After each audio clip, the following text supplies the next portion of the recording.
পরীর মতো একটা সুন্দরী মেয়ে বাসে করে তার প্রেমিকের জন্মদিনে সারপ্রাইজ দিতে যাচ্ছিল, কিন্তু বাসে সেই দিন এক দুর্দর্শ ডাকাত দল বাসে ওঠে।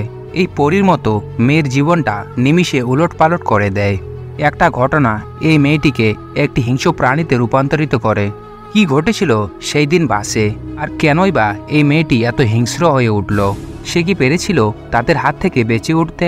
বলছিলাম সাম্প্রতিক ভারতে মুক্তি পাওয়া অপূর্বা সিনেমাটির কথা, আর টান টান উত্তেজনায় এই সিনেমাটির গল্প আপনাকে শেষ পর্যন্ত ধরে রাখবে। তো বন্ধুরা, কথা না বাড়িয়ে শুরু করা যাক অপূর্বা মুভিটির এক্সপ্লেনেশন।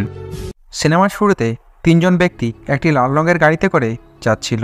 তাদের সামনে কিছু ডালপালা দেখতে পাওয়ায় তারা বিপদের আশঙ্কা পায়, আর যার কারণে সে গাড়িটি পিছনে করতে থাকে। আর এরই মাঝে সেখানে গুলির আওয়াজ পাওয়া যায়, আর পিছনে থাকা সেই লোকটি সেখানেই মারা যায়। আর দূর থেকে বন্দুক হাতে বার্লি নামে এই লোকটিকে দেখা যায়। তার সঙ্গে ছোটা, সুখা ও জগলু নামে আরও তিনজন ছিল, আর তারা ড্রাইভার সহ সবাইকে মারধর করতে শুরু করে। আর তখনই সে ড্রাইভারের পায়ে একটি গুলি করে, আর এটা দেখে বার্লি অবাক হয়ে যায়, কেননা আর একটু হলে বার্লির পায়ে গুলি লাগতে পারত। এদের মধ্যে গ্যাং লিডার হলো সুখা, আর পায়ে গুলি লাগা সেই লোকটি সেখান থেকে পালানোর চেষ্টা করে। আর সে পালালে তাদের পিছনেও এরা হাঁটতে থাকে, আর এমনভাবে তারা যাচ্ছিল যেন তারা হাসি মুখে অন্য কিছু শিকার করতে যাচ্ছে। আর সুখা পিছন দিক থেকে বন্দুক তাক করে সেই লোকটিকে গুলি করে মেরে ফেলে। আর এই মৃত লোকের সামনে গিয়ে ছোটা তার সঙ্গে একটি সেলফি নেয়। আর বুঝুন তাহলে কি টাইপের সাইকে হলে এমনটা করা যায়। তারা গাড়িতে চলে আসে, আর তাদের তথ্য অনুযায়ী সবকিছুই চেক করতে থাকে। তাদের পাওয়া তথ্য সবকিছুই ঠিক আছে কিনা। এরা আসলে এখানকার ডাকাত। তাদের কাছে তিওয়ারি নামে একজন লোক তাদেরকে খবর পাঠায় এই রাস্তা দিয়ে একটি স্বর্ণকার যাচ্ছে। তারা সোনা পাবার আশায় এই লোকগুলোকে নির্মমভাবে হত্যা করে।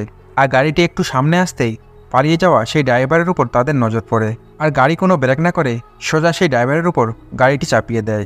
আর অন্ধকার হয়ে চলে আসে উত্তরপ্রদেশের একটি সিনেমা হলে। আর এখানে তিওয়ারি নামে সেই লোকটিকে দেখানো হয়। তিওয়ারি সব স্বর্ণ অলঙ্কারগুলো বুঝে নিয়ে তাদের হাতে টাকা তুলে দেয়।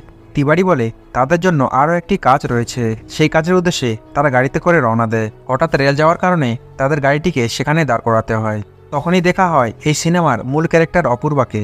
সে তার বান্ধবীর সঙ্গে ফোনে কথা বলছিল, আর এরপরেই বোঝা যায় সে বাড়ি থেকে কিছু না বলে সিদ্ধার্থ নামে একটি স্বরের সঙ্গে আগ্রায় দেখা করতে যাবে। আর যেটা অপূর্বা সিদ্ধার্থকে বলেনি, কারণ আজ সিদ্ধার্থের জন্মদিন ছিল, আর তাই সে তার সামনে গিয়ে তাকে সারপ্রাইজ দিতে চায়। কিছুক্ষণ পর সেই বাসটি জনশূন্য এলাকা দিয়ে যাচ্ছিল। ঠিক পিছনে ছিল জগলু ভাইয়ের গাড়ি। আর এই জগলু ভাই পিছন দিক থেকে বেশ কয়েকবার হরেন দেওয়ার সত্ত্বেও সে বাস ড্রাইভার কানেই নেয় না, আর তাকে কোনো রকম সে সাইড দিচ্ছিল না। এই জগলু ভাই মাঠে সাইড দিয়ে সেই গাড়িটিকে নিয়ে তার সামনে দাঁড় হয়। এই গাড়ি দাঁড় করে সে বাস ড্রাইভারের কাছে যায়। বাস ড্রাইভারকে টেনে নামিয়ে তার গালে একটি থাপড় মারে। সে বাস ড্রাইভারও জগনু ভাইয়ের ঠাসে একটা গালে থাপড় মারে। জগনু ভাই সঙ্গে সঙ্গে রেগে গিয়ে তার কোমর থেকে একটি পিস্তল বের করে সে ড্রাইভারটিকে মেরে ফেলে। আর এই দেখে বাসে থাকা সমস্ত যাত্রীগুলো আতঙ্কে ভয় পেয়ে যায়, আর তাড়াহুড়ো করে বসে পড়ার কারণে তার ফোনটি সিটের নিচে পড়ে যায়। এদিকে জগনু ভাই বাসের খালাসিকে জোর করে নামিয়ে তাকে মারছে। এদিকে বাল্লি আর শুকায় বাসের উপরে উঠে সবাইকে বন্দুক তাক করে বলে, তোমাদের কাছে যা কিছু আছে সবকিছু দিয়ে দাও। আর তখনই অপূর্বা তার হাতের রিংটি সিটের নিচে লুকিয়ে রাখে, আর বাসের মধ্যে থাকা সমস্ত যাত্রীগুলো ভয় পেয়ে তাদেরকে সবকিছুই দিয়ে দেয়। আর এরই মধ্যে অপূর্বার একটি ফোন আসে। ফোনটি ভাইব্রেটে বাজার কারণে পা দিয়ে টেনে নিজের কাছে আনছিল, যার ফলে ফোনের ভাইব্রেট সেখানেই থেমে যায়। সুখা সবকিছু নিয়ে সেখান থেকে চলে যাবে, এরই মধ্যে আরেকবার কল আসে। তখন সে ফোনটি উঠায় আর কলটি রিসিভ করে, আর সে ফোন করে বলে, আজকে আমার জন্মদিন, আমাকে উইশ করবে না? আর সুখা তখনই বলে, তোমার মাসুকা আমার হাতে, তোমার মাসুকাকে আজকে বাঁচাবে কে? সিদ্ধার্থ আবার কল করে। পূর্বা ফোনটি নিতে যাবে, সুখা তখনই তার হাতটি ধরে ফেলে, আবার রিসিভ করে তাকে উল্টোপাল্টা কথা বলে, আর বলে, তোর মাসুকাকে আজকে বাঁচাবে কে? আর তোর দম থাকলে তোর মাসুকাকে আমাদের হাত থেকে বাঁচিয়ে নিয়ে যা। আর এটা বলে অপূর্বাকে সবার সামনে বাস থেকে টেনে হিঁচড়ে সেখান থেকে টানতে শুরু করে, আর সেই ফোনটা আবার বাসের সিটের নিচে পড়ে যায়। আর টানাটানির এক পর্যায়ে অপূর্বা বাসের একটি হাতল ধরে, সেই হ্যান্ডেল থেকে হাত সরানোর জন্য অপূর্বার হাতে সে সিগারেটের সেঁকা দেয়। অনেক টেনে হিঁচড়ে তারা অপূর্বাকে গাড়ি থেকে বের করে নিয়ে আসে। বের হয়ে দেখে ড্রাইভার এবং খালাসিকে নির্মমভাবে হত্যা করা হয়েছে, আর সে ঠিক বুঝে যায় তার সঙ্গে এখন কি হতে চলেছে। অপূর্বাকে গাড়িতে তোলার পর তাকে সিদ্ধার্থ আবার ফোন করে। গাড়িতে থাকা একটি বৃদ্ধ লোক ফোন রিসিভ করে বলে, অপূর্বাকে কয়েকজন লোক তুলে নিয়ে গেছে। আর এই কথা শোনার পর সিদ্ধার্থর মুখ যেন অন্ধকার হয়ে যায়। এরই মধ্যে অপূর্বাকে তারা গাড়ির ডিগিতে ভরিয়ে সেখান থেকে নিয়ে যায়। আর তখনই সিন অন্ধকার হয়ে কয়েক মাস আগের ঘটনায় চলে আসে। এরপর আমাদের অপূর্বার ফ্যামিলিকে দেখানো হয়, আর তার জন্য তার ফ্যামিলি একটি ছেলে পছন্দ করেছে, আর তাদের দুই ফ্যামিলি রাজি। এখন শুধু ছেলে মেয়ে রাজি হলে তাদের বিয়ে পাকা হয়ে যাবে। এই ঘটনায় অপূর্বা একদম বিয়ে করতে চায় না, কারণ সে এখন পড়াশোনা করতে চায়। কিন্তু তার বাবা মা তাকে জোর করার কারণে সে কোনো মতে এই বিয়েতে রাজি হয়ে যায়। আর পরের দিন তারা ছেলের বাড়িতে ছেলেকে দেখার জন্য আসে। আর এখানে আমাদের সিদ্ধার্থকে দেখানো হয়। তারা পার্সোনাল কথা বলার জন্য ছাদের মধ্যে আসে, আর তারা একে অপরকে কথা বলে দুজনকে পছন্দ হয়ে যায়। পছন্দ হওয়ার কারণে তাদের বিয়ে পাকা হয়ে যায়। আর অপূর্বা যখন বাড়িতে ফিরছিল তখন সে সিদ্ধার্থের মাঝে হারিয়েছিল, আর সিদ্ধার্থের অবস্থা ঠিক একই। এরপর তাদের মধ্যে দিন রাত ফোনে কথা বলা শুরু হয়ে যায়, এমনকি তারা লুকিয়ে লুকিয়ে একে অপরে দেখা করতে শুরু করে। দেখতে দেখতে তাদের এঙ্গেজমেন্টের দিন চলে আসে, আর সেই এঙ্গেজমেন্টের কার্ডের সঙ্গে তাকে একটি ফোন গিফট করে। আর যে ফোনটি আমরা বাসের মধ্যে দেখতে পাই। একদিন অপূর্বা সিদ্ধার্থকে বলে, আমাদের বিয়েটা 1 বছর পরে করলে হয় না? কেননা আমার এখনও পড়াশোনা কমপ্লিট হয়নি, আমি আরও পড়াশোনা করতে চাই। সকল সিদ্ধার্থ বলে, তুমি আমাদের বিয়ের পরেও পড়াশোনা চালিয়ে যেতে পারো। আর দেখতে দেখতে তাদের এঙ্গেজমেন্টের দিন চলে আসে।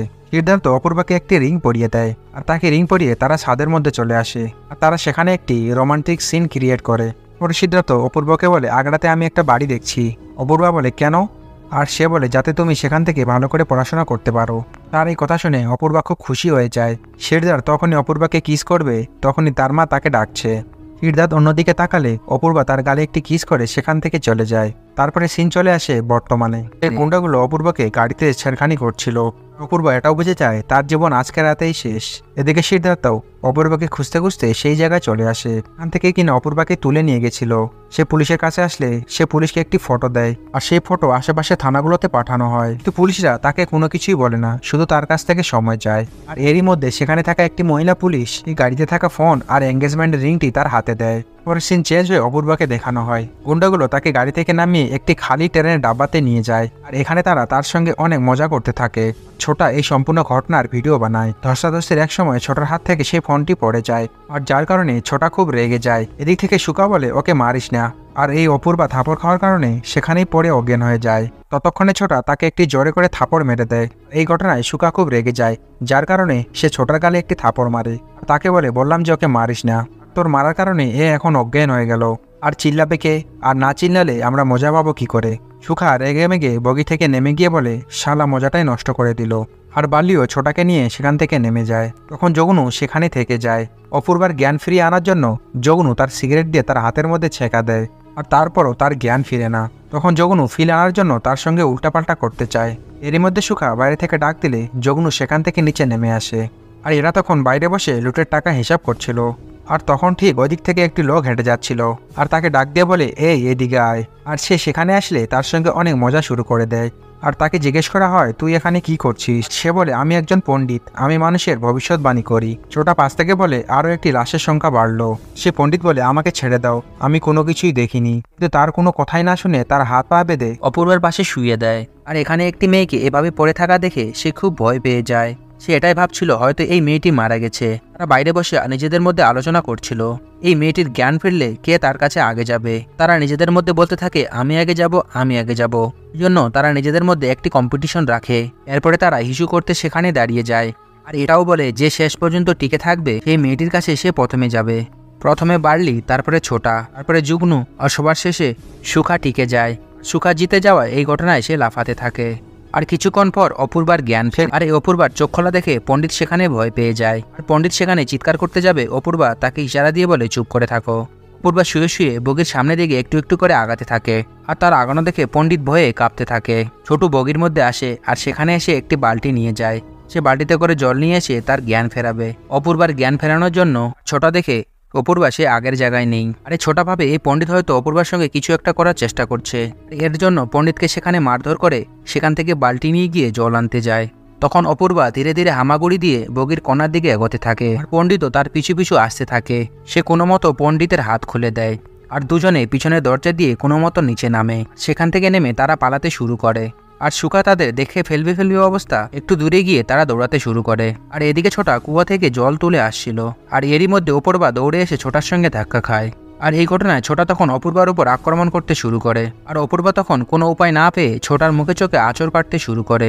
আর সেখান থেকে সে পালাতে চেষ্টা করে। ছোট অপূর্বার সঙ্গে ধাক্কা খেয়ে সেখানেই পড়ে যায়। এদিকে অপূর্বা কোনো উপায় না পেয়ে সেখানে থাকা সে বালতিটি হাতে নেয়। সে বালতিটি নিয়ে তার মাথার উপর আঘাত করতে শুরু করে। আর এদিকে তারা ছোটা জল নিয়ে আসবে বলে অপেক্ষা করছে। আর এদিকে অপূর্বা ছোটার উপর যতক্ষণ পর্যন্ত বালতি দিয়ে আঘাত করতে থাকে যতক্ষণ পর্যন্ত সে না মারা যায়। আর তাকে মারতে মারতে শেষ পর্যন্ত তার মুখটি থেতলে দেয়। তার এরকম অবস্থা দেখে অপূর্বা নিজেই ভয় পেয়ে যায়। ছোটা চিৎকার করার কারণে বাল্লি আর জুগনু তার আওয়াজ শুনে সেখানে চলে আসে। তারা এসে দেখে ছোটাকে মেরে তার মুখ থেতলে দেওয়া হয়েছে। আর সুখা তখন জানায় মেয়ে আর পণ্ডিত সেখান থেকে পালিয়ে গেছে।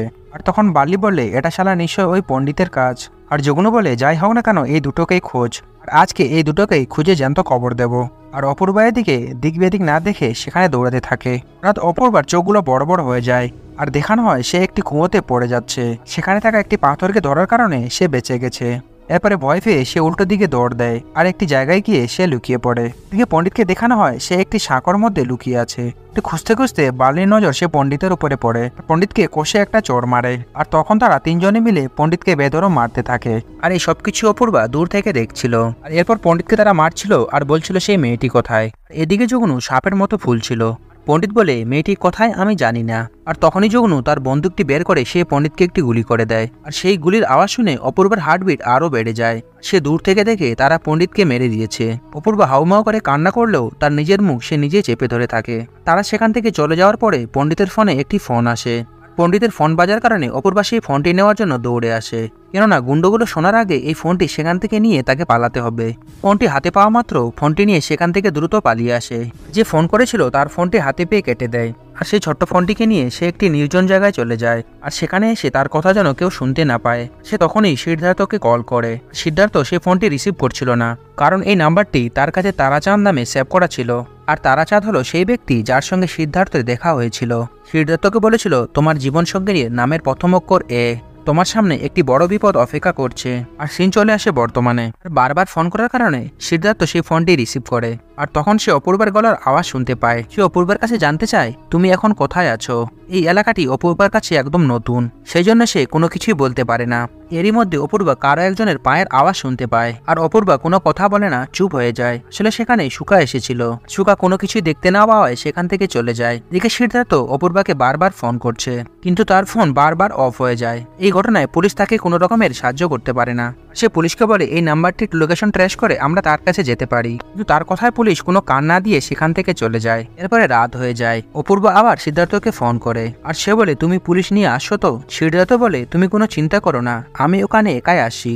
তুমি যেখানে আছো তার আশেপাশের জায়গা দেখতে কিরকম সেটা ডিটেলসে বলো। আর তখন অপূর্বা তার আশেপাশের জায়গার বর্ণনা দিতে থাকে। আর এটাও বলে এখানকার পাশ দিয়ে একটি রেল লাইন চলে গেছে আর যার মধ্যে একটি খালি ডাব্বা রয়েছে। তখন সিদ্ধার্থ বলে এসব শুনে তো বের করা অসম্ভব, আর তোমার ফোনের গুগল ম্যাপ বের করে সেখান থেকে একটি লোকেশন পাঠাও। অপূর্বা তাকে লোকেশন সেন্ড করবে, কিন্তু কুয়োর ভেতরে লুকিয়ে থাকার কারণে তার ফোনে নেটওয়ার্ক পাচ্ছিল না। সে লোকেশন সেন্ড করার জন্য কুয়োর উপরে উঠে আসে। লোকেশনটি সেন্ড হবে তখনই তার পা পিছলে যায় এবং হাত থেকে সেই ফোনটি পড়ে যায়। আর পানিতে ফোনটি পড়ে যাওয়ার কারণে সিদ্ধার্থের লাইনটি কেটে যায়, আর যার কারণে সিদ্ধার্থ সেখানে হতাশ হয়ে যায়। আর তখনই সিদ্ধার্থের ফোনে একটি টুক করে মেসেজ আসে, কারণ কুয়োতে ফোনটি পড়ার আগে সিদ্ধার্থের কাছে সেই লোকেশনটি চলে আসছিল। এদিকে ভয়ে অপূর্বার গলা শুকিয়ে কাঠ হয়ে যাচ্ছে। পিপাসা পেলে কুয়োর পানি হাতে ছোঁয়ার অনেক বাইরে, সেই জন্য সে তার কাপড়া ছিঁড়ে কুয়োর পানিতে লম্বা করে ফেলে দেয় আর সেটি উপরে তুলে সে চিপে চিপে পানি খায়। আর এদিকে বার্লি তাকে তন্ন তন্ন করে খুঁজছে, এমনকি সে কুয়োর নিচে লাইট মারে। আর অপূর্বা খুব গভীরে থাকার কারণে বার্লি তাকে দেখতে পায় না। বার্লি সেখান থেকে চলে গেলে অপূর্বা কষ্ট করে কোনো রকমে কুয়োর উপরে আসে। আর উপরে এসে সে একটি জঙ্গল দেখতে পায় আর সেখানে গিয়ে লুকিয়ে পড়ে। এদিকে অপূর্বা জঙ্গলের ভেতর থেকে কিছু শব্দ শুনতে পায় আর সে দেখে বার্লি। একটু পরও বার্লি এখানে এসে লাইট মারে, কিন্তু সে অপূর্বাকে দেখতে পায় না। কিছুক্ষণ পর অপূর্বা একটি পাথরের সঙ্গে উচট খায় আর সে দেখে সেখানে একটি ছুরি পড়ে আছে। ছুরিটি হাতে নিয়ে সেখান থেকে দৌড়ে পালাবে, সেখানেই বার্লি চলে আসে। আর সে তো বার্লিকে দেখে খুব ভয় পেয়ে যায় আর সে ভাবতে থাকে এই বুঝি তার জীবন গেল। বার্লি তার দিকে লাইট মেরে তার কাছে এগিয়ে আসে। সে পিছনে এগোতে এগোতে হাসুয়াটি একটি পাথরের মধ্যে লুকিয়ে রাখে। আর বার্লি তার কাছে আসলে অপূর্বা বলে আপনি যা বলবেন আমি তাই করব, প্লিজ আমাকে ছেড়ে দিন। বার্লি বলে আচ্ছা ঠিক আছে, কাপড় খোল। আর অপূর্বা তখন অবাক হয়ে যায়।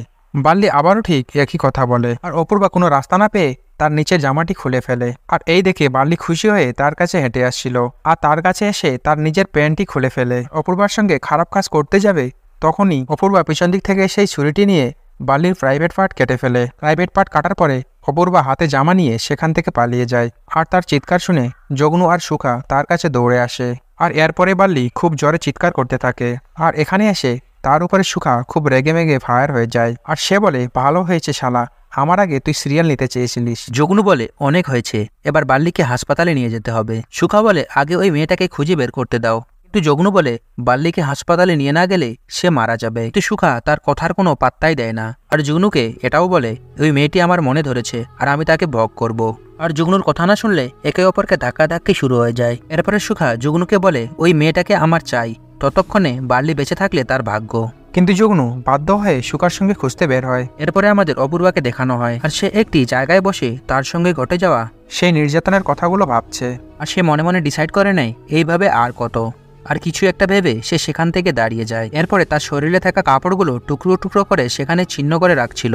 আর সে আসলে কি করতে চাইছিল সেটা বোঝা মুশকিল। আর সে এমনভাবে মার করে, সে মারগুলো দেখে যেন সে আবার ফিরে আসতে পারে। আর এদিকে অপূর্বাকে অনেক খোঁজাখুঁজির পর তারা পাচ্ছিল না। সুখার দিকে বন্দুক তাক করে বলে, চল আমরা বাল্লিকে হসপিটালে নিয়ে যাই। এদিকে যুগনু সুখাকে চুপি চুপি বলে, তুই বল যে আমরা বাল্লিকে হসপিটালে নিয়ে যাব। এই কথাটা শুনে অপূর্বা ভাববে আমরা চলে গেছি, আর সেই জন্য সে যেখানে লুকিয়ে আছে সেখান থেকে বেরিয়ে আসবে। আর সুখা বলে, হ্যাঁ জুগনু ভাই, চলো আমরা বাল্লিকে বাঁচিয়ে নিই। এই বলে তারা গাড়ি স্টার্ট করে সেখান থেকে পালিয়ে যাওয়ার ভান করে। চলন্ত গাড়ি থেকে সুখা সেখানেই নেমে যায়। আর জুগনু সামনের দিকে এগোতে থাকে। একটু সামনে গিয়ে গাড়ি পার করে সে নেমে আসে। আর এদিকে অপূর্বা ভাবে তারা হয়তো সেখান থেকে সত্যি চলে গেছে। পূর্বা বেরিয়ে এলে সুখা তার উপরে ধাবা করে, আর তাকে দেখে অপূর্বা দৌড়াতে শুরু করে। এদিকে সুখা আর অন্যদিকে জুগনু। আর তাদের দুজনকে দেখে অপূর্বার হাত থেকে সে লাইটটি পড়ে যায়। আর এরপরে অপূর্বা সে মার করা কাপড়গুলোর দিকে নিশানা করে দৌড়াতে থাকে। এদিকে জুগনু তার পিছন পিছন দৌড়াতে থাকে। একটা সময় দৌড়াতে দৌড়াতে জুগনু একটি কুয়ার মধ্যে পড়ে যায়। অর্থাৎ অপূর্বা সবকিছু আগে থেকে প্ল্যান করে রেখেছিল। জুগনু সেখানে চিৎকার করলে অপূর্বা পাশে থাকা পাথরগুলো তার মাথার উপর এক এক করে ফেলতে থাকে। আর এই পাথর পড়ার কারণে জুগনুর মাথা ফেটে যায়। সেই কুয়োর পানিতে জুগনু মরে লাশ হয়ে যায়। সুখা ততক্ষণে দৌড়ে এসে দেখে জুগনু আর নেই। সিন সিদ্ধার্থের কাছে চলে আসে। সে গুগল ম্যাপের মাধ্যমে লোকেশন ট্র্যাক করে এই পর্যন্ত এখানে এসে পৌঁছেছে। এদিকে বাল্লির চিৎকার শুনে সুখা তার গাড়ির পাশে আসে। সুখা দেখে গাড়ির ওপাশে বাল্লির ডেড বডি পড়ে আছে। সে ভাবে অপূর্বা হয়তো সেই গাড়িতেই আছে। ওই জন্য সে গাড়ির দিকে তাক করে গুলি করতে থাকে। তো সুখা সেখানে এসে কিছুই দেখতে পায় না। এদিকে সুখার কাছে গাড়ির চাবি ছিল না, সেই জন্য গাড়ি সামনের ডিগ্গি খুলে সেখান থেকে স্টার্ট করার চেষ্টা করে। আর এরই মধ্যে গাড়ি সেখান থেকে হুট করে স্টার্ট হয়ে যায়। তখন সুখা গাড়ির সামনে গান তাক করে দেখতে পায় অপূর্বা সেখানে বসে আছে। শুট করবে এমন সময় অপূর্বা সে গাড়িটি চালিয়ে সুখাকে মেরে দেয়। অপূর্বা এখানে রোড ঘাট না চেনে সোজা সামনের দিকে গাড়িটি চালাতে থাকে। আর একটু পরে সেই গাড়িটি এসে সামনে ক্ষেতের দিকে আটকে যায়। আচমকা সেখানে হর্ন বাজতে থাকে। আর সুখা কোনো রকমের হর্ন শব্দ শুনে সেখান থেকে ধীরে ধীরে চলে আসে। আর গাড়ির লাইট দিয়ে সে দেখতে পায় অপূর্বা সামনের দিকে দৌড়াচ্ছে। এদিকে সুখা তাকে পিঙ্কি পিঙ্কি বলে ডাকে তার দিকে দৌড়াচ্ছে। অপূর্বা দৌড়ে এসে একটি রেললাইনের কাছে দাঁড়ায়। আর হঠাৎ করে পা পিছলে পড়ে সেখানে তার জ্ঞান হারিয়ে যায়। আর এদিকে সুখা ন্যাংড়াতে ন্যাংড়াতে অপূর্বার দিকে আসতে থাকে। হঠাৎ কি যেন একটা শব্দ শুনে অপূর্বার জ্ঞান ফিরে আসে। সেখানে একটি টার্নেল ছিল। অপূর্বা তার দিকে দৌড়াতে থাকে। আর এদিকে সুখা তার পিছু পিছু আসতে থাকে। অপূর্বা টার্নেল শেষ করে রেললাইনের এক পাশে এসে দাঁড়ায়। সুখা তখন টার্নেলের মাঝপথে। সে বাইরে থেকে একটি ট্রেনের আওয়াজ শুনতে পায়। এই আওয়াজ অপূর্বা তখন শুনেছিল যখন তার জ্ঞান ফিরল। সে ইচ্ছে করে সেখান থেকে টার্নেলের ভিতর দিয়ে এসেছে। সুখা বুঝতে পেরে যায় এই ট্রেন আসার আগে তাকে টার্নেল থেকে বেরোতে হবে, তা না হলে তার খেল এখানে খতম হয়ে যাবে। আর সুখা বাইরে আসার চেষ্টা করলে অপূর্বা সেখান থেকে পাথর ছুটতে শুরু করে। কোনো রকমে সে পাথরের ঢিল খেতে খেতে বাইরেই চলে আসে। বাইরে এসে অপূর্বাকে পিছন দিক থেকে ধরে ফেলে। আর সে রেললাইনের মাঝখানে দাঁড়িয়ে এটাও বলে, আয় দুজনে আমরা একসঙ্গে মরি। এদিকে ট্রেনটিও তাদের কাছাকাছি চলে এসেছে। কোনো উপায় না পেয়ে অপূর্বা তখন সুখার হাতে একটি কামড় বসায়। আর সুখা তার হাত ছেড়ে দেওয়ার সঙ্গে সঙ্গে ট্রেনটিও সেখানে চলে আসে। অপূর্বা রেললাইনের সাইডে চলে আসে। আর এরই মধ্যে ট্রেন তার নিজের গতিতে সেখান থেকে চলতে থাকে। ট্রেনটি চলে গেলে অপূর্বা তাকে এদিকে ওদিকে খুঁজতে থাকে। অনেক খোঁজার পর সুখাকে সে আর দেখতে পায় না। আর সে এটাও ভেবে নেয় সুখা হয়তো এখানেই মারা গেছে। সে একটা স্বস্তির নিঃশ্বাস নেয়। হঠাৎ করে কে যেন তার একটা পা ধরে ফেলে। নিচের দিকে তাকিয়ে দেখে এই হারামি এখনো মরিনি। সুখা অপূর্বার পা ধরে বলে, পিঙ্কি, আমি তোকে ভালোবেসে ফেলেছি আর আমি তোকে বিয়ে করতে চাই। তখন অপূর্বা সেখান থেকে কিছু একটা ভেবে সামনের দিকে এগোতে থাকে। সুখা তখন বলে, এই পিঙ্কি, যাওয়ার আগে তোর নামটা তো বলে যা। আর অপূর্বা সেখান থেকে একটি বড় পাথর উপরে তোলে। তার গায়ে যত শক্তি আছে সব শক্তি দিয়ে সুখার মুখের উপর পাথর ছুঁড়ে মারে। আর সে পাথরের আঘাতে সুখা সেখানেই মারা যায়। অপূর্বা কোনো দিকে না গিয়ে রেললাইন ধরে সোজা হাঁটতে থাকে। সে এসে একটি কন্ট্রোল রুমের মধ্যে ঢুকে পড়ে। সেখানে থাকা অফিসারগুলো তাকে দেখে ভয় পেয়ে যায়। আর অপূর্বা বলে, আমি কি একটা কল করতে পারি? আর তখন সিদ্ধার্থকে দেখানো হয় সে পুরো এলাকায় অপূর্বাকে একাই খুঁজছে। এদিকে সিদ্ধার্থের ফোন আসে। সিদ্ধার্থ ফোন ধরে বলে, অপূর্বা তুমি চিন্তা করো না, আমি তোমার কাছে চলে এসেছি। আর ফোনের ওপাশে থাকা অপূর্বা তার কথা শুনে চিৎকার করে হাউমাউ করে কান্না করতে থাকে। সিনেমার গল্পটি এখানেই শেষ হয়ে যায়। কিন্তু বন্ধুরা, আমি হয়তো জানি এই সিনেমার গল্পটি আপনাদের পছন্দ হয়নি। আসলে এটি ভারতের সত্যিকারের গল্প নিয়ে বানানো ছিল, কিন্তু সিনেমার গল্পে কোনো একটা টুইস্ট না থাকলেও হৃদয় ছুঁয়ে যাওয়ার মতো ঘটনা থাকে। তাই এই গল্পটি হৃদয় দিয়ে ছুঁয়ে যাওয়ার মতো অনুভব করুন। আর এই গল্পটি ভালো লাগলে ভিডিওটি লাইক করে কমেন্টে অবশ্যই জানাবেন।